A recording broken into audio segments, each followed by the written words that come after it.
اللہ وحدہ لا شریک کے پاک کلام کی تلاوت پیارے محبوب کریم علیہ الصلاۃ والتسلیم کی بارگاہ مقدسہ میں ہدیہ عقیدت پیش کرنے کے بعد سب سے پہلے دعا گو ہوں اللہ وحدہ لا شریک اپنے حبیب پاک علیہ الصلاۃ والسلام کا صدقہ حق سچ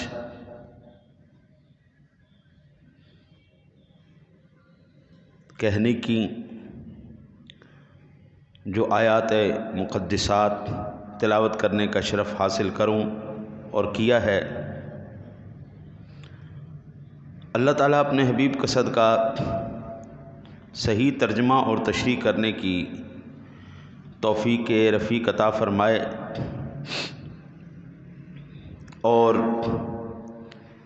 آپ کو مجھے سننے کے بعد اللہ وحدہ لا شریک اس پر عمل کی توفیق نصیب فرمائے۔ اللہ وحدہ لا شریک نے اپنے پاک کلام کی سورۃ توبہ آیت نمبر 119 11واں پارہ ہے اور سورہ کا 15واں رکوع ہے۔ ارشاد باری تعالیٰ ہے، اعوذ باللہ من الشیطان الرجیم، بسم اللہ الرحمن الرحیم، یا ایہا الذین آمنوا اتقوا اللہ وکونوا مع الصادقین، اے ایمان والو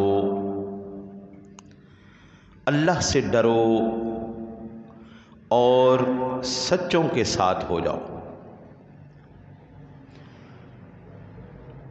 اور ایک مقام پر ارشاد باری تعالیٰ ہے جی،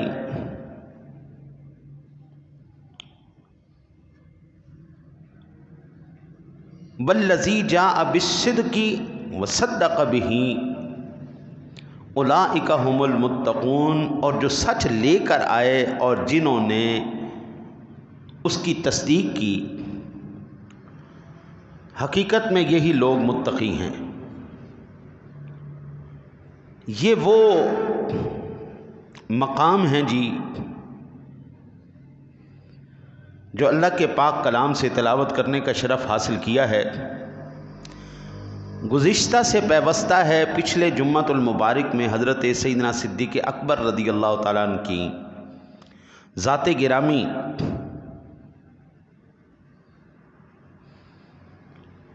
کہ یار غار حضرت سیدنا صدیق اکبر رضی اللہ تعالیٰ عنہ کا ذکر پاک چل رہا تھا۔ اسی ضمن میں میں قرآن پاک کی اس آیت سے فیض لیتے ہوئے عرض کرنے کی یہ جسارت کرنے کی کوشش کر رہا ہوں کہ اللہ تعالیٰ نے ہمیں در صدیق دکھایا ہے۔ سچوں کے ساتھ ہو جاؤ۔ سچوں کے سردار کون ہیں؟ سیدنا صدیق اکبر۔ سیدنا صدیق اکبر رضی اللہ تعالیٰ عنہ کے ساتھ اگر ہم محبت رکھتے ہیں، پیار رکھتے ہیں، تو اس پیار کا ہمیں کوئی فائدہ بھی حاصل ہوگا کہ بس ایویں ہی؟ تو جناب رسالت مآب صلی اللہ علیہ وسلم کا فرمان عالی شان تاریخ دمشق کی 3398 نمبر پر روایت موجود ہے جی،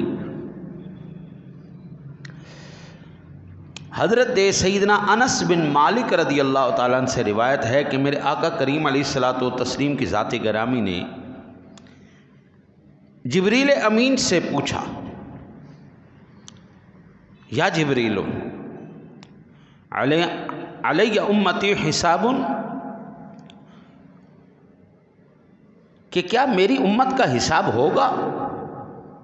فقال نعم علیہم حساب، یا رسول اللہ جی ہاں حساب ہوگا۔ ما خلا ابا بکر، یا رسول اللہ سوائے ایک کے حضرت سیدنا صدیق اکبر رضی اللہ تعالی عنہ کے، ان کا حساب نہیں ہوگا۔ لیس علیہ حساب قیل یا ابا بکر ادخل الجنت۔ آپ نبی اکرم صلی اللہ علیہ وسلم نے حضرت صدیق اکبر سے کہا کہ جبریل کہہ رہے ہیں اے صدیق جنت میں داخل ہو جاؤ۔ اللہ ارشاد فرمائے گا اے صدیق جنت میں داخل ہو جاؤ۔ قال لن ادخلها حتى ادخل معي من احبني في دار الدنيا۔ تو وہ اللہ کی بارگاہ میں عرض کریں گے اے مالک ارض و سماء، میں جنت میں اس وقت تک داخل نہیں ہوں گا جب تک جن لوگوں نے دنیا میں مجھ سے محبت کی تھی مولا ان کو بھی تو میرے ساتھ داخل نہیں کر دیتا۔ قرآن نے ہمیں در صدیق بتایا تو کیوں بتایا؟ یا ایھا الذین آمنوا اتقوا اللہ وکونوا مع الصادقین، یہ کیوں فرمایا گیا؟ یہ اس لیے فرمایا گیا کہ اللہ کے بندے آج صدیق سے محبت کر لے، کل اگر شامت اعمال کی وجہ سے رک گیا تو اللہ صدیق کے صدقے تیری بھی مغفرت فرما دے گا۔ بھائی اس سے بڑھ کر اور کیا ہے؟ سامعین ذوی الاحترام والاحتشام، آج کی یہ گفتگو شاید آپ مجھ سے پہلی مرتبہ سنیں۔ مع الصادقین، سچوں کے ساتھ ہو جانا یعنی ان سے دوستی کر لینا۔ ان سے کیا کرنا؟ دوستی کرنا۔ دوستی کے عربی کے اندر 13 درجے ہیں۔ دوستی کے عربی میں 13 درجات ہیں۔ ہر یاری یاری نہیں ہوتی، ہر دوستی دوستی نہیں ہوتی۔ دوستی کے اندر 13 درجات ہیں، 13 درجات۔ لوگ زیادہ تر، میں اس کو نا جی آپ کو کیٹاگرائز پہلے نمبر پر، دوسرے، تیسرے، چوتھے، پانچویں، چھٹے، حتیٰ کہ 13 کے 13 درجات میں آپ کو عرض کرتا ہوں۔ دوستی یاری کے 13 درجات ہیں، اور ان 13 درجات میں سے پہلے 5 درجے کے لوگ ہاں جی یا اس سے نیچے کے ہوتے ہیں، اور ہم میں سے بہت سے لوگوں کا ایک بھی لیول جو 12 نمبر ہیں، ان 12 نمبروں تک ہمارا ایک بھی دوست کوئی نہیں۔ دوستی کے درجات میں سب سے پہلا درجہ کون سا ہے؟ نمبر 1 پر اب ہم کہتے ہیں نا یار غار ہیں، یار مزار ہیں، دوست ہیں، تو دوستی کے درجات بھی سماعت فرما لیں۔ یہ آپ کو انشاءاللہ تعالی العزیز اس فقیر سے سننے کو ملے گا۔ زمیل، پہلا درجہ ہے زمیل، کوئی ایسا شخص جس سے آپ صرف ملاقات کی حد تک واقف ہوں۔ ملاقات ہو گئی، بس ٹھیک ہے، کسی جگہ گئے، ملاقات ہو گئی، یہ آپ کا وہ دوست کہلاتا ہے جس سے واقفیت ہے، صرف زمیل اس کو کہتے ہیں۔ دوسرا درجہ ہے جی جلیس، کوئی ایسا شخص جس کے ساتھ آپ کچھ وقت بغیر کسی پریشانی کے گزار سکیں، اس کو کہتے ہیں جلیس۔ بیٹھنا، کچھ بندے یہ پان والی دکانوں پہ کھڑے ہوتے ہیں نا جی، بس تھوڑی دیر کھڑے ہوئے چلے گئے، کچھ دیر بیٹھے، دھوپ سیکی، دھوپ سیک کے چلے گئے، یہ دوسرے نمبر پر دوستی ہے۔ تیسرا ہے جی سمیر، ایسا شخص جس کے ساتھ بات چیت کرنے میں آپ کو کوئی دقت نہ ہو۔ یہ وہ مقام ہے جہاں سے باتیں سنجیدہ ہونا شروع ہو جاتی، بندہ کسی کے ساتھ راز و نیاز کر سکے، کسی کے ساتھ بات کر سکے۔ آج تو بھائی کسی کو بات کرو تو بندہ پیچھے جاتا نہیں، بات پہلے ہی نکل جاتی ہے. کسی کو بندہ بات بھی نہیں کر سکتا، کسی کے ساتھ بندہ کوئی راز کی بات شیئر کر ہی نہیں سکتا. ادھر آپ نے کی نہیں. خاص کر جس بات کو آپ نے پھیلانا ہو نا، اس کو یہ کہہ دو کرنے کے بعد یار ایک کسی نے دسی نا، انہوں کہہ دو یار تیری مہربانی دسی نہ کسی نو، جی بڑی خاص گل ہے. وہ کہے گا اچھا لے ہوں کاکا اور کوئی گل دسا نہ دسا یہ تو ضرور دساں گا. ہاں جی، یہ تیسرے نمبر کا دوست ہے جی. چوتھے نمبر پر آتا ہے جی ندیم، پینے پلانے والا ایک ساتھی.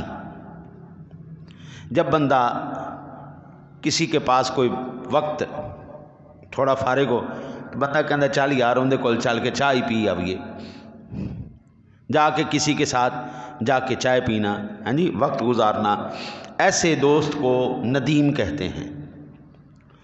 پانچویں نمبر پر جناب دوستی کا جو درجہ ہے اس کو کہتے ہیں صاحب. کوئی ایسا شخص جو آپ کی خیریت کے لیے فکر مند ہو. میں کہتا ہوں حضرت صاحب یہ نا دنیا کے اندر حضرت صاحب اس وقت بڑا ہی کامیاب دوست ملے گا آپ کو جو ہر وقت اسی فکر میں ہو، یا اللہ میرا فلانا دوست بھی خیر نال رہے، یا اللہ میرا فلانا دوست بھی خیر نال رہے. ایسی دوستی اب نہیں ملتی. جو بھی ملتا ہے وہ اسی طاق میں ہوتا ہے کاکا تیرے نال تو میں نبڑ لینا، تیرے نال تو نبڑ لینا. حضرت صاحب دوستی تو دوستی رہی، اب تو پارٹنرز کے اندر بھی اتنی منافقت آ گئی ہے کہ اگر ایک پارٹنر کہیں نکل گیا تو دوسرے نے پھٹی ڈنڈی دو نمبری یہ کرنا تو اس نے فرض عین سمجھ لیا ہے کہ بھئی یہ سیدھے کرنا ہی کرنا ہے.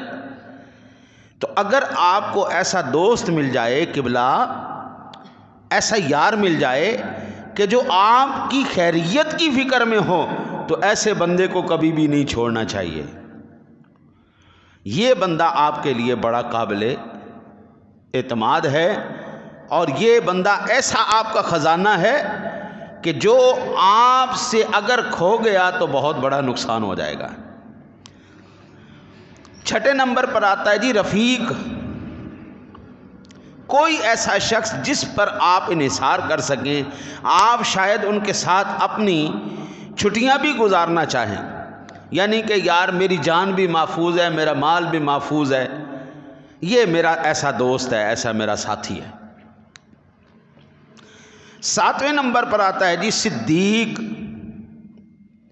ایک سچا دوست، کوئی ایسا شخص جو آپ سے کسی مطلب پر برآری کے لیے دوستی نہیں کرتا بلکہ اس سے آپ کے تعلقات کی بنیاد ہے، ٹھیک ہے جی، بے لوث اور اخلاص پر مبنی ہو. یہ ساتویں نمبر کا بندہ کیا کہلاتا ہے جی؟ صدیق. میں قربان جاؤں سچوں کے امام جناب سیدنا صدیق اکبر رضی اللہ تعالیٰ عنہ کی ذات گرامی پر. حضور کو جب بھی کبھی ضرورت پڑی حضور نے صدیق اکبر کو حکم فرمایا میرے کریم آقا جی علیہ الصلوۃ والسلام پر اپنی جان تک کے لیے قربان کرنے کے لیے حاضر ہو گئے. یہ سیدنا صدیق اکبر رضی اللہ تعالیٰ عنہ کی عظمت اور شان کا مقام ہے. آٹھویں نمبر پر ہے جی خلیل. ایک قریبی دوست، کوئی ایسا شخص جس کی موجودگی آپ کو خوش کر دے. حضرت امام الانبیاء علیہ الصلوۃ والسلام کی ذات گرامی کے جس یار کا آج ہم تذکرہ کر رہے ہیں وہ صدیق بھی ہیں اور خلیل بھی ہیں. حضرت سیدنا صدیق اکبر رضی اللہ تعالیٰ عنہ کا چہرہ انور دیکھ کر حضور خوش ہو جایا کرتے تھے، اور حضور ان کو دیکھ کے مسکراتے تھے، وہ حضور کو دیکھ کر مسکراتے تھے. جس کی موجودگی آپ کے لیے رحمت کا سبب بن جائے، خوشی کا سبب بن جائے، ہاں جی، جس کی موجودگی آپ کے لیے راحت کا سبب بن جائے، میرے نبی پاک صلی اللہ علیہ وسلم کے صدیق ایسے یار تھے. 9ویں نمبر پر آتا ہے جی انیس. کوئی ایسا شخص جس کی موجودگی میں آپ راحت محسوس کریں۔ 10ویں نمبر پر ہے جی نجی، قابل بھروسہ، اعتماد، کوئی ایسا شخص جس پر آپ کو گہرا اعتماد ہو۔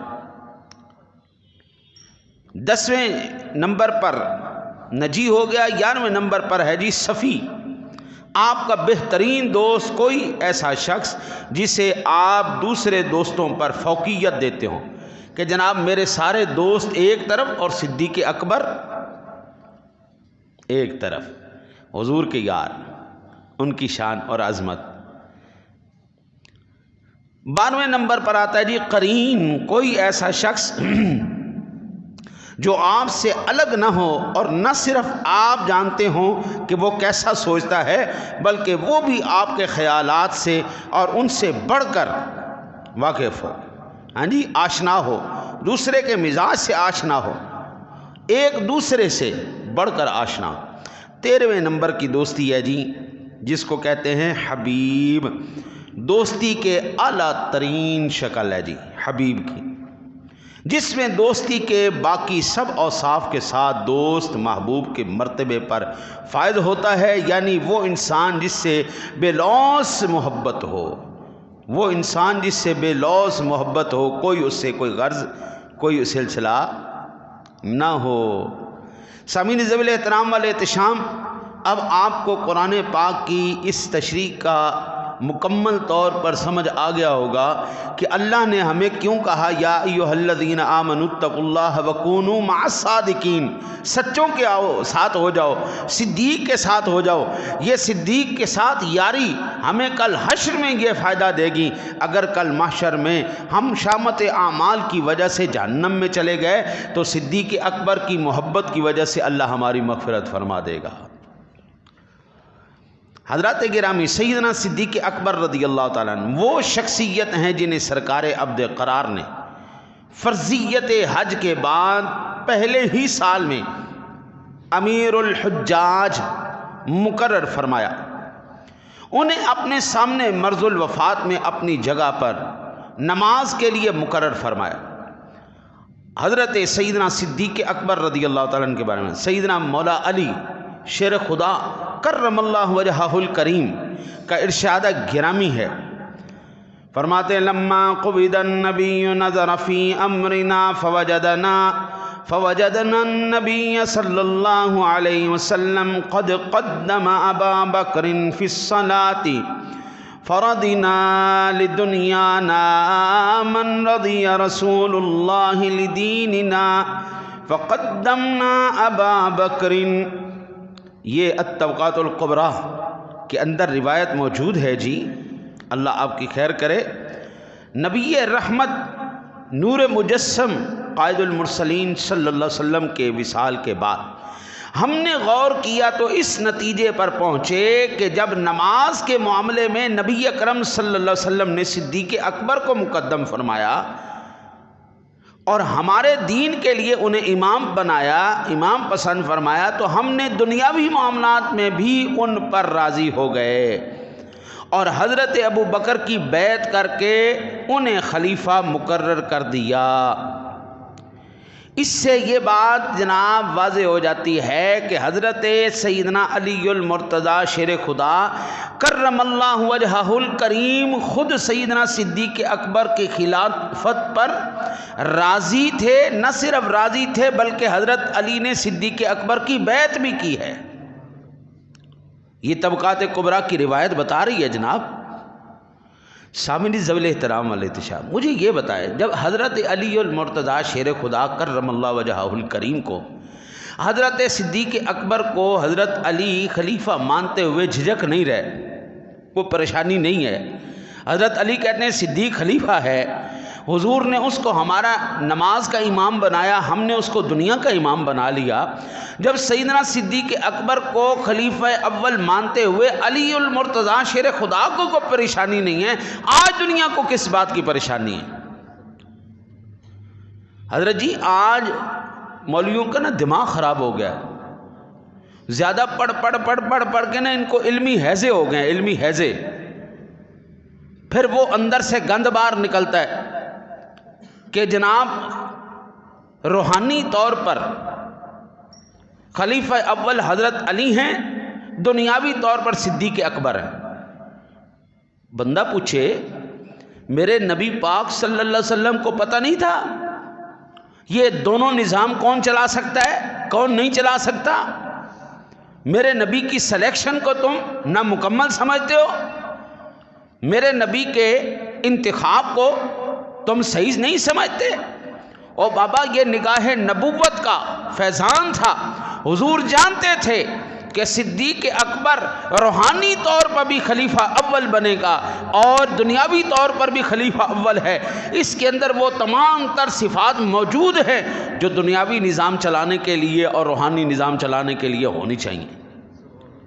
ہم یہ جانتے ہیں جناب، ہمیں اس میں کوئی پریشانی کی بات نہیں ہے۔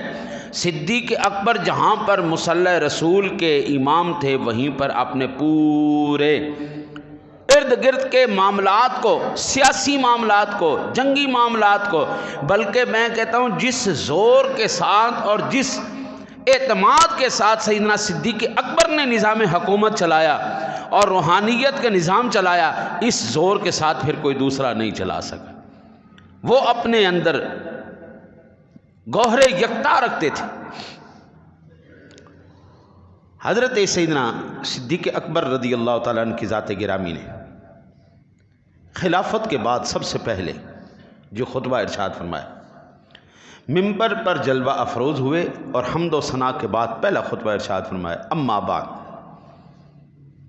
ایھا الناس فانی قد ولیت علیکم ولست بخیرکم فان احسنت فاعینونی وان اسأت فقومونی الصدق امانہ والکذب خیانہ والضعیف منکم قوی عندی حتی اریح علتہ انشاء اللہ والقوی فیکم ضعیف حتی آخذ منہ الحق انشاء اللہ لا يدع قوم الجہاد فی سبیل اللہ الا ضربهم اللہ بالظل ولا يشيع قوم قط الفاحش الا عمهم الله بالبلاء اطيعوني ما اطعت الله ورسوله فاذا عصيت الله ورسوله فلا طاعة لي عليكم قوموا الى صلاتكم يرحمكم الله۔ لوگوں، میں امیر بنا دیا گیا ہوں،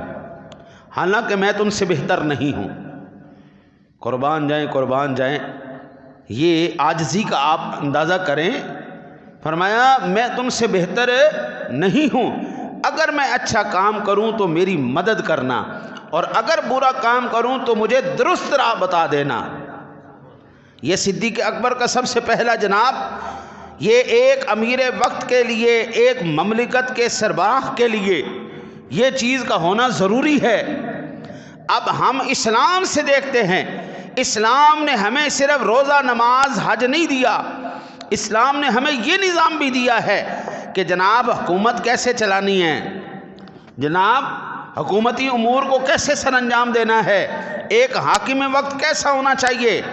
فرمایا ایھا الناس فانی قد ولیت علیکم، میں تم سے بہتر نہیں ہوں، ولست بخیرکم فان احسنت فاعینونی، اگر میں اچھا کام کروں تو میری مدد کرنا، وان اسأت فقومونی، اور اللہ کے بندو اگر میں برا کام کروں تو مجھے درست راہ بتا دینا۔ فرمایا سچائی ایک امانت ہے، الصدق امانہ، سچائی ایک امانت ہے اور جھوٹ خیانت ہے۔ جو تم میں کمزور ہیں وہ میرے نزدیک قوی ہیں، اللہ تعالیٰ نے چاہا تو میں اس کا شکوہ دور کر دوں گا۔ جی حضرت صدیق اکبر کیا کریں، کمزور جو تم میں سے ہے وہ میرے نزدیک کیا ہے، قوی ہے، میں صدقے جاؤں۔ ارے صاحب کیا بات، صدیق اکبر کہہ رہے ہیں جو تم میں سے کمزور ہے وہ میرے نزدیک قوی ہے، جو طاقتور ہے وہ قوی نہیں۔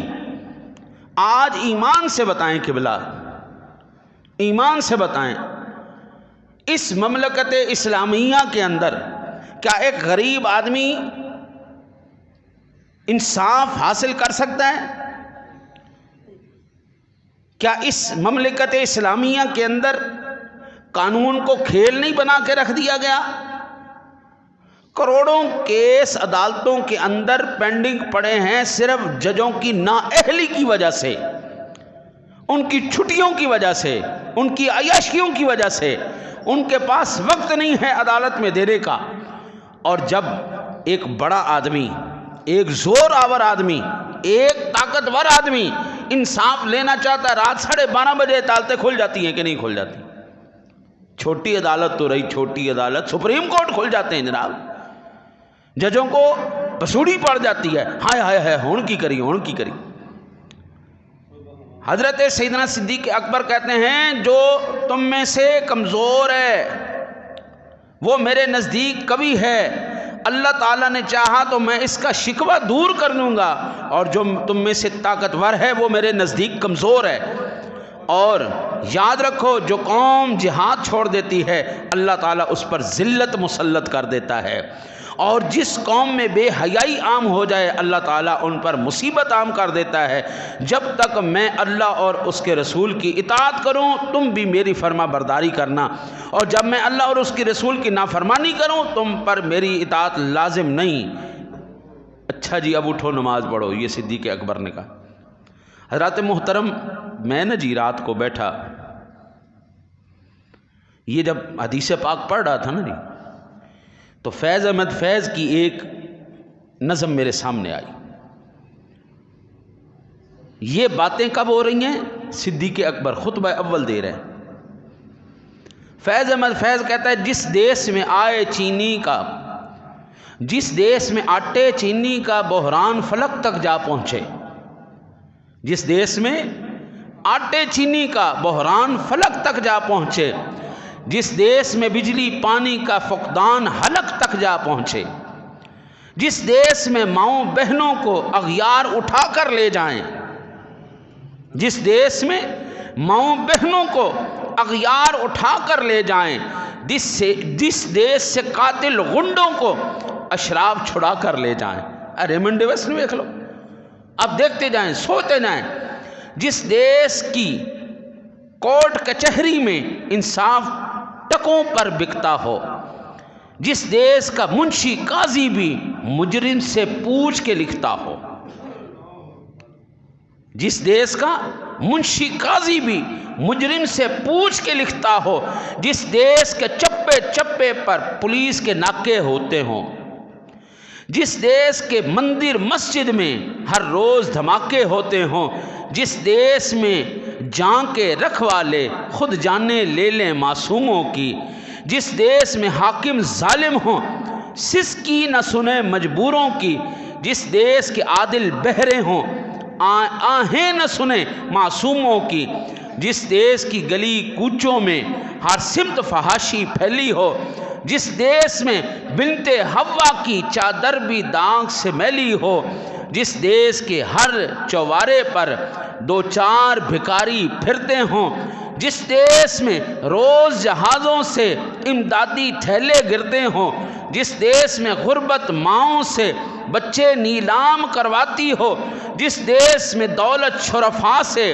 ناجائز کام کرواتی ہو، جس دیس کے عہدے داروں سے عہدے نہ سنبھالے جاتے ہوں، جس دیس کے سادہ لو انسان وعدوں پہ ہی ٹالے جاتے ہوں، اس دیس کے ہر ایک لیڈر پر سوال اٹھانا واجب ہے، اس دیس کے ہر ایک حاکم کو سولی پہ چڑھانا واجب ہے۔ یہ صدیق اکبر نے نظام دیا ہے، جو آج میں 14 صدیوں پہلے کے نظام کی بات کر رہا ہوں۔ فرمایا ایھا الناس فانی قد ولیت علیکم ولست بخیرکم، میں تم سے بہتر نہیں ہوں۔ عمر بن عبدالعزیز کی میں نے پچھلی جمعے بات کی، اس نے پروٹوکول چھوڑ دیا، تمہیں جانوں کے خطرے، ڈرامے بازو، سب ڈرامے بازیاں، سب قوم کو دھوکہ دے کے رکھا ہوا ہے، قوم نے مصیبت پا کے رکھی ہوئی ہے، چھرا لگا نہیں لگا تو مصیبتیں پا چھڑیاں سارے زمانے نو۔ ملک کے اندر انارکی، ملک کے اندر بد امنی، بد سکونی، بے چینی، اور یار ملک پاکستان جیسا امیر ملک کی کوئی نہیں ہے۔ خدا کی قسم اس میں نہ تو کسی گندم کی کمی ہے، نہ کپاس کی کمی ہے، نہ دھان کی کمی ہے، نہ چاولوں کی کمی ہے۔ سونے سے یہ ملک بھرا ہوا، پیتلوں سے یہ بھرا ہوا، معدنیات سے یہ بھرا ہوا، لیکن اس ملک کی قوم بھوکی مار رہی۔ ہم آٹا بھی باہر سے منگوا رہے ہیں۔ انڈیا آج تو جڑا نا جی وہ سبزی دینا بند کر جائے تو اسی بھوکے مار جاؤ۔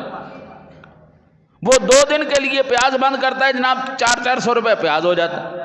وہ 2 دن کے لیے ٹماٹر بند کرتا ہے، 400 روپے ٹماٹر ہو جاتا ہے۔ یہ سارا کچھ ہونے کے باوجود یہ فیض احمد فیض نے بالکل ٹھیک کہا تھا، یہ ساری کی ساری بد نظمیاں، جتنی بھی، اگر ہم صدیق اکبر کا یہ پہلا خطبہ ہی پڑھیں نا جی، پہلا خطبہ فرمایا الصدق امانہ والکذب خیانہ والضعیف منکم قوی عندی حتی اریح علی علتا۔ انشاءاللہ میرے نزدیک کمزور مضبوط تر ہے، قوی ہے، جب تک میں اس کا شکوہ، اس کی شکایت، اس کی میں مدد نہ کر لوں، اس کا شکوہ میں دور نہ کر دوں، اور میرے نزدیک جو تم میں سے قوی ہے وہ کمزور ہے، میں اس سے حق لے کے دوں گا ایک غریب آدمی کو۔ غریب تو بیچارے مر گئے یار۔ اس ملک کا کسان کس کرب سے، کس درد سے گزر رہا ہے، کسی کو کوئی پتہ نہیں۔ اگر صدیق اکبر کا ہم پہلے خطبہ ہم حضرت جی یاد رکھ لینا تو رب کعبہ کی فرمایا لا يدعو قوما الجہاد فی سبیل اللہ الا ضربهم اللہ بالذلہ، فرمایا جو قوم جہاد کو چھوڑ دیتی ہے اللہ تعالیٰ اس پر ذلت مسلط کر دیتا ہے۔ ہم نے بولنا ہی بند کر دیا۔ برائی اس لیے نہیں پھیلی قبلہ کہ برے لوگ بڑھ گئے ہیں، برائی اس لیے پھیلی ہے کہ اچھے لوگوں نے بولنا بند کر دیا ہے۔ کدھر گئے وہ لوگ جو بولتے تھے، جو کسی کے حق کے لیے لڑتے تھے؟ میں نے 13 درجات ابھی ابتدا میں نے بیان کیے دوستی کے۔ اللہ تعالیٰ نے جو یہ کہا یا ایھا الذین آمنوا اتقوا اللہ وکونوا مع الصادقین، ان کے ساتھ ہو جاؤ جو سچے ہیں۔ اور آپ جانتے ہیں صدیق کا لقب امام الانبیاء سے کس کو ملا ہے؟ وہ سچا والذی جاء بالصدق وصدق بہ اولئک ھم المتقون۔ قرآن کس کو کہہ رہا ہے؟ کس کو سچا کہہ رہا ہے؟ کس کو سچائی کی تصدیق کرنے والا کہہ رہا ہے؟ پھر آگے فرمایا اولئک ھم المتقون، اوے حقیقت میں پرہیزگار لوگ یہ ہیں۔ قرآن بار بار تمہیں راستہ بتائے صحابہ کا، تمہیں بار بار راستہ بتائے صدیق اکبر کا، بار بار بتائے نظام ہے تو یہ ان کا نظام ہے۔ کون سا نظام لے کے چلیں؟ آج دنیا کے اندر ہم بھکاری بن کے رہ گئے، ہمارے کشکول ہیں، ہماری جولیاں ہیں، تو ہم نے کبھی IMF کے آگے، کبھی کسی ملک کے آگے، کبھی کسی ملک کے آگے ہم نے ایسے جولیاں پھیلائی ہوئی ہیں جو میرے مصطفیٰ نظام دے کے گئے تھے۔ 2 سال صدیق اکبر نے چلایا، 2 سال کے اندر ان کی نظام حکومت کتنی شاندار انداز میں چلی گئی کہ عمر فاروق اعظم کے زمانے میں زکوٰۃ لینے والے بھی نہیں بچے جی۔ یہ نظام مصطفیٰ ہے، یہ وہ صحابہ کا نظام ہے جو حضور نبی اکرم صلی اللہ علیہ وسلم ہمیں دے کے گئے ورثے میں، جو وراثت میں ہمیں ملا ہے، اور جس کے نام پر ہم نے یہ پاکستان بنایا ہے۔ ہم نے یہ پاکستان حاصل کرتے وقت ایک ہی نعرہ لگایا تھا، پاکستان کا مطلب کیا؟ اور دستور حیات ہوگا کیا؟ محمد الرسول اللہ۔ ہم اس ملک پاکستان کو لا الہ الا اللہ کے نام پر لے کے آئے تھے، ہم نے اس لیے حاصل کیا تھا۔ اگر یہی گندگی جو اس وقت موجود ہے، اگر یہی گندگی کرنی تھی، اگر نظام مصطفیٰ نہیں لانا تھا، 73 سال کے اندر، 75 سال کے اندر ابھی تمہارے اتنے پیر مضبوط ہی نہیں ہوئے کہ تم نظام مصطفیٰ لا سکو۔ 75 سال بے نظمی کی وجہ سے آج ملک اس نہج پہ آ گیا کہ آج بڑے بڑے دانشور کہتے ہیں یہ ملک دیوالیہ ہو جائے گا، یہ ملک ڈیفالٹ کر جائے گا۔ میں کہتا ہوں 1 سال نظام مصطفیٰ لاؤ، خدا کی قسم جتنے بھی 75 سال کے وہ گناہ ہوں گے، جتنے بھی نقصان ہوں گے، اللہ نظام مصطفیٰ کی برکت سے 1 سال میں ہی دور فرما دے گا۔ حضرت جی یہ صدیق اکبر نظام، یہ خلافت صدیق کی میں بات کر رہا ہوں، اور یہ ان کے اصولوں کی بات کر رہا ہوں۔ فرمایا لا يدعو قوما الجہاد فی سبیل اللہ الا ضربهم اللہ بالذلہ، اللہ اس قوم کو ذلیل و خوار کر دیتا ہے جو جہاد کو چھوڑ دیتی ہیں۔ یار 75 سال سے تم سے کشمیر آزاد نہیں ہوا یار، بوسنیا کے اندر، چچنیا کے اندر، چائنا کے اندر، پورے پاکستان کے اندر، یار جدھر بھی آپ دیکھیں پوری دنیا کے اندر آپ کو مسلمان مظلوم نظر آئے گا۔ ہم نے جہاد کرنا ہی چھوڑ دیا نا جی، ہم بھیڈوں کا دودھ پی پی کے خود ہم بھیڑ ہو چکے ہیں، بلیلر کھا کھا کے اسی خود بلیلر ہو گئے، ورنہ ایٹمی ملک ہو پاکستان۔ حضرت سیدنا صدیق اکبر رضی اللہ تعالیٰ عنہ جب آپ نے خلافت کا منصب سنبھالا نا تو منکرین زکوٰۃ نے سر اٹھایا، ہم زکوٰۃ نہیں دیں گے۔ اب میں اچھا، آپ بڑے نرم مزاج کے بندے تھے، صدیق اکبر بڑے نرم مزاج کے بندے تھے۔ آپ نے بولا تمہاری جرت کیسی ہوئی ہوئے؟ حضور کے زمانے میں جو ایک رسی بھی زکوٰۃ دیتا تھا نا جی، ایک رسی بھی، یہ صدیق آج اسے لے گا۔ صحابہ نے کہا حضور کے وصال ہوئے بھی تھوڑی دیر ہوئی ہے، تھوڑی نرمی کرو، لوگ باغی نہ ہو جائیں، ان کا ایسی کی تیسی باغی ہو جائے۔ میرے مصطفیٰ نے جو نظام لے کے آئے ہیں، جو آپ نے ہمیں رہنمائی فرمائی ہے، صدیق مر تو جائے گا لیکن اس نظام کو تبدیل نہیں ہونے دے گا۔ صدیق اکبر رضی اللہ تعالیٰ، مسلمہ کذاب نے سر اٹھایا، صدیق اکبر نے اس کا کلمہ خما کیا۔ منکرین زکوٰۃ اٹھے، صدیق اکبر نے کلمہ خما کیا۔ حضرت جی جہاں جہاں پر میرے مصطفیٰ کریم نے محاذ کھولا، صدیق اکبر نے اس کو مکمل فرمایا۔ جہاں جہاں پر جو جو نظام حضور نے دیا، صدیق اکبر نتیجے کی کوئی پرواہ نہیں کی، کیونکہ صدیق جانتے تھے اللہ اور اس کے رسول کی عقلیں ہم سے زیادہ ہیں۔ وہ جانتے تھے ان کے فیصلے بالکل برحق ہیں۔ وہ جانتے تھے کہ یہ وہ ہستیاں ہیں جو ظاہر کو بھی دیکھ رہی ہیں، باطن کو بھی دیکھ رہی ہیں، جو نتائج سے بھی واقف ہیں۔ صابن ذیل احترام، لیکن ہماری عقلیں ایسی نہیں ہیں۔ آج ایمان سے بتائیں جناب، ملک کے اندر کوئی بڑا ایسا حاکم بتا دے جو ظاہراً یا چھپ کے قوم کا حق نہ کھاتا ہو۔ آتے ہیں کس مقصد کے لیے؟ اگر 1 کروڑ روپیہ لگایا ہے تو 100 کروڑ بنا کے جاؤں گا۔ تو وہ 100 کروڑ جو آ رہا ہے وہ کہاں سے آ رہا ہے؟ وہ آ رہا ہے سسکیوں سے، وہ آ رہا ہے آہوں سے، وہ آ رہا ہے یتیموں کے مال سے، وہ آ رہا ہے غریبوں بیواؤں کے مال سے، وہ آ رہا ہے جناب یہ تمام لوگوں کی جانوں کو مار کے۔ آپ کیا سمجھتے ہیں کہ یہ سارا مال کہاں سے آیا؟ آج تک مجھے آپ جتنے بھی بڑے بیٹھے ہو، بزرگ بیٹھے ہو، سینئر بیٹھے ہو، پڑھے لکھے بیٹھے ہو، محقق بیٹھے ہو، تاریخ لکھنے والے بیٹھے ہو، پڑھنے والے بیٹھے ہو، مجھے پاکستان کی تاریخ کا ایک شخص ایسا بتانا جو میں ابھی آپ کو روایت سنانے والا ہوں۔ صدیق اکبر رضی اللہ تعالیٰ عنہ حاکم وقت ہیں جب ان کا انتقال ہو رہا ہے۔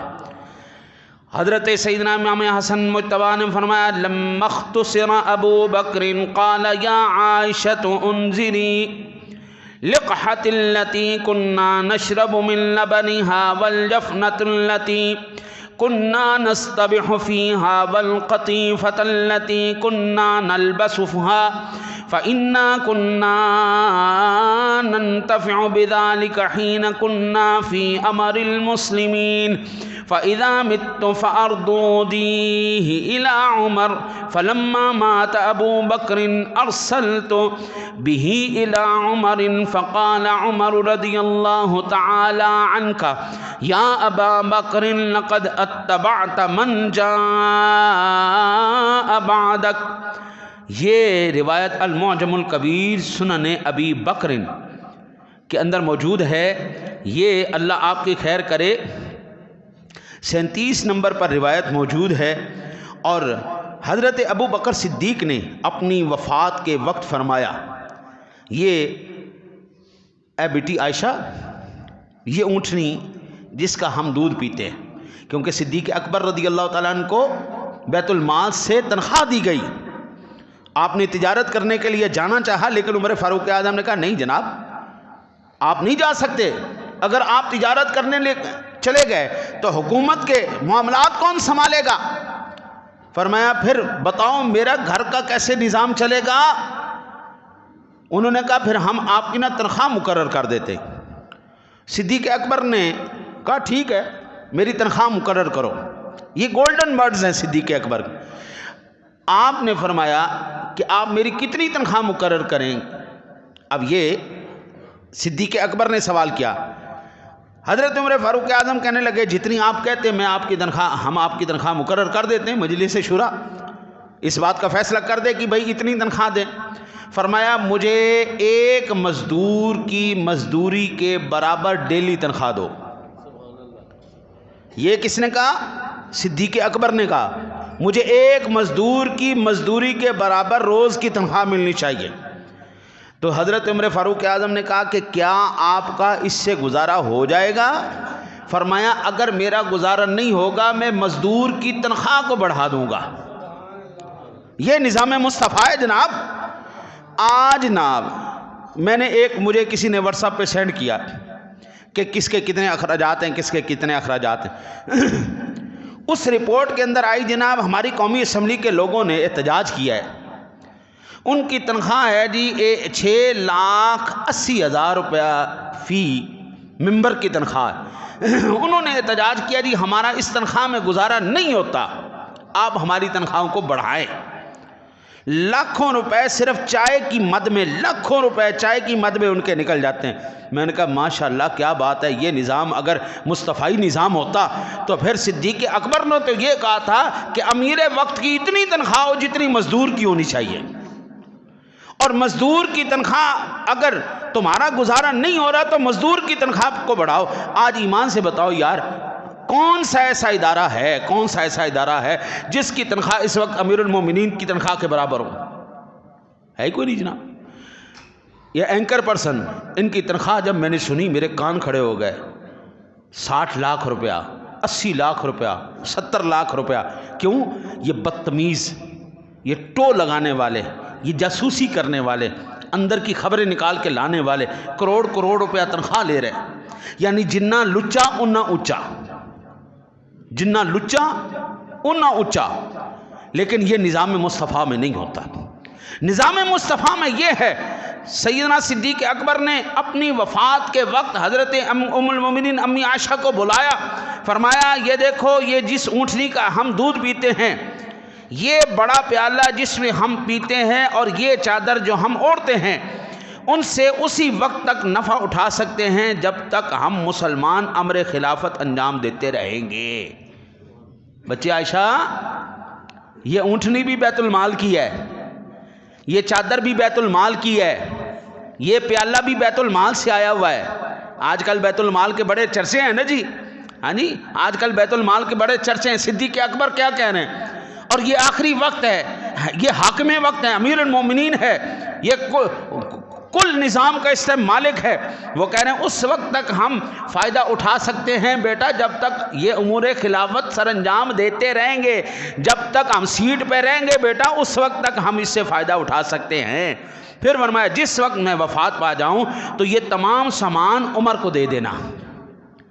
بیٹا یہ سب کچھ واپس، یہ نہیں کہ سیٹ تو لین تو بعد بھی تو وہ فیسلٹیاں چھڑیاں نہیں، وہ گڈیاں چھڑیاں نہیں، وہ گارڈ چھڑے نہیں، وہ جناب تمام کوٹھیاں بنگلے کاریں وہ تمام چیزیں آپ نے چھوڑی نہیں.